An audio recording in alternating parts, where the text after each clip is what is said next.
Wir melden uns zurück von der Gamescom 2016 aus Köln, and next to me is Jarek from Slightly Mad Studios, and you made the impossible possible.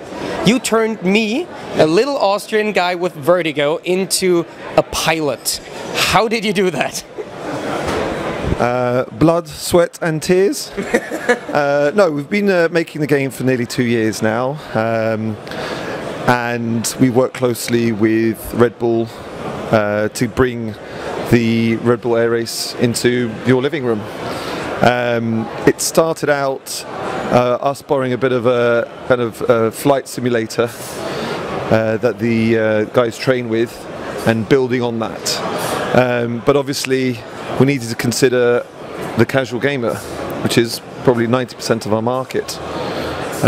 So we racked our brains as to what we could do and come up with, and the final solution was to have 3 different flight models.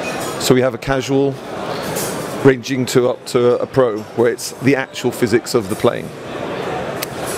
And that's any more. So you made the game originally intended for the pilots, and then you got to guys like me. No, sorry.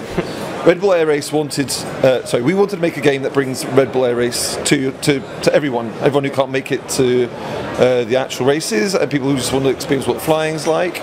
The pilots already had a pre-existing simulator, which we borrowed some of the tech from, just to analyse what we needed to help us get the correct flight models, and we built upon that. So one end of the game, you've got a very realistic flight simulator. The other end, if you play on a casual mode, it's the underpinnings are of the flight simulator, but it's dressed in a very easy to get to grips way, so that all gamers can easily pick it up and play it. And you used real tracks from the real Red Bull Air Race. Absolutely. We sent several of our artist team, environment artists, over to get reference shots. We also talked directly with the tracks and got models from them to help us be able to correctly model it in game, but it's a very high level of fidelity.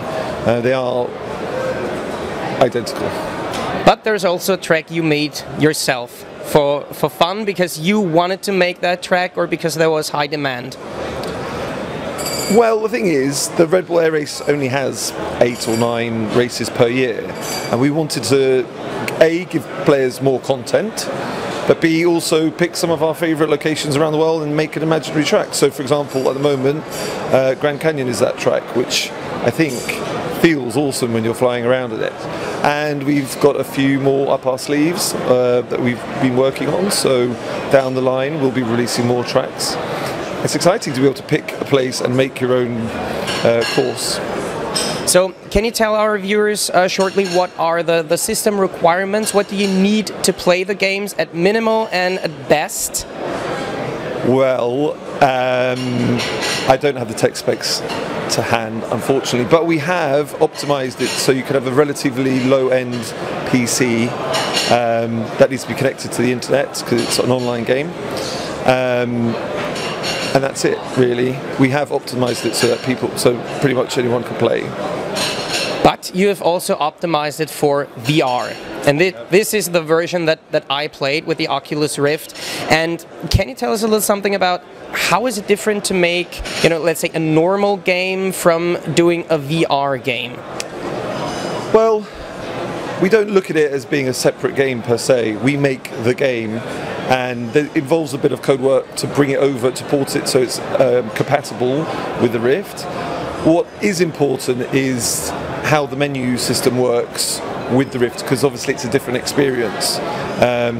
People with the headset on don't necessarily have access to a keyboard and mouse, or it's difficult to find.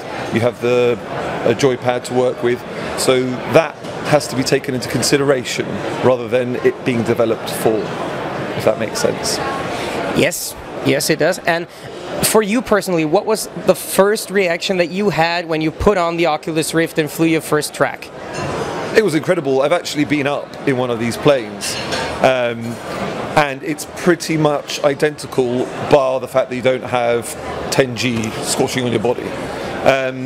And for me, it was one of the first times I'd actually enjoyed Rift experience. I tried it before on the DK2s with some of the other titles that are out there, and it hadn't really done anything for me, but it's almost the same but different game when you play it in VR, because you are sitting in the cockpit, and this is part of the thing that we do. We modelled the entire cockpit of each plane so accurately that when you're sitting around, the instrument dials work, everything is exactly as you'd find it in any plane. So it becomes really immersive, and I think actually a little bit easier because your body's kind of senses where to go when you're turning, and you kind of feel with it a bit more. It's a lot of fun. And I think you've already watched a lot of people play the game in VR. Yep. And can you tell us what is the most fun, or what are the most fun experiences that you had watching other people play the game? It's amazing because everyone is like, whoa, it's always like noises of excitement. And when people take the headset off, they're like, cool, wow, cool, amazing. It's always superlatives, always complimentary words. So it's nice to see, it really is. It's affirming, you know. And the coolest thing, I think, is the game is completely free. You can play even the VR edition of the game for free. So there's no separate editions, it is one game, and it's completely free to play. Yeah, you just need to download it and register an account, and you can play. So I say thanks a lot for talking to us, and enjoy the rest of the Gamescom. No worries, you too. Pleasure.